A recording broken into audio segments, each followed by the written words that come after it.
Welcome to TPN news.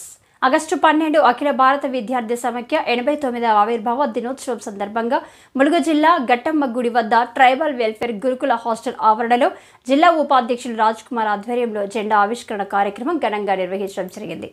ఈ కార్యక్రమానికి AISF జిల్లా కార్యదర్శి కుమార్ సాగర్ ముఖ్య అతిథిగా హాజరయ్యారు. ఈ సందర్భంగా వారు మాట్లాడుతూ స్వాతంత్ర్యం రాకపూర్వమే దేశంలోనే మొట్టమొదటి విద్యార్థి సంఘంగా ఉత్తరప్రదేశ్ రాజధాని లక్నో మహానగరంలో భగత్ సింగ్, రాజ్గుర్, సుఖదేవ్, చంద్రశేఖర్ ఆజాద్లు ఇంకా ఎందరో మహావీరుల ఆశయ సాధన కోసం బబ్రుద్దీన్ బాసు, ప్రేమ్ నారాయణ భార్గవ్ నాయకత్వంలో 1936 ఆగస్టు 12న ఏఐఎస్ఎఫ్ ఆవిర్భవించింది అని ఈ సందర్భంగా వారు తెలియజేశారు.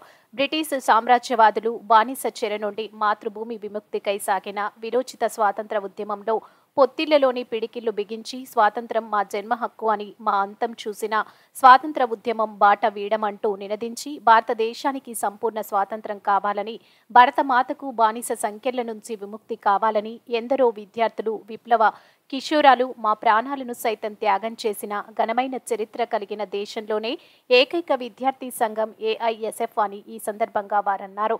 పోరాటాలు, త్యాగాలే ధ్యేయంగా ఏర్పడిన ఈ విద్యార్థి సంఘం స్వాతంత్రం వచ్చిన తర్వాత ప్రభుత్వ విద్యా పరిరక్షణకై, శాస్త్రీయ విద్య, కామన్ విద్యా విధానం అమలుకై నిరంతరం పోరాటాలు సాగిస్తూ 88 సంవత్సరాలుగా విద్యార్థుల శ్రేయస్సు కోసం అనేక త్యాగాలు చేస్తూ ఆవిర్భావం నుంచి నేటి వరకు ఢిల్లీ నుంచి గల్లీ వరకు విద్యార్థులు ఎదుర్కొంటున్న సమస్యలపై ఉద్యమాలే ఊపిరిగా పోరాటం చేస్తున్న చరిత్ర ఏఐఎస్ఎఫ్కు ఉందని ఈ సందర్భంగా వారన్నారు.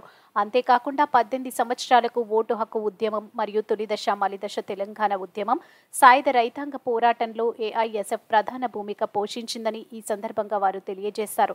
ఈ కార్యక్రమంలో ఏఐఎస్ఎఫ్ మండలాల వేణు, ప్రవీణ్, రమేష్, నాగరాజు మరియు 100 మందికి పైగా విద్యార్థులు పెద్ద ఎత్తున పాల్గొని జెండా ఆవిష్కరణ కార్యక్రమాన్ని విజయవంతం చేయడం జరిగింది.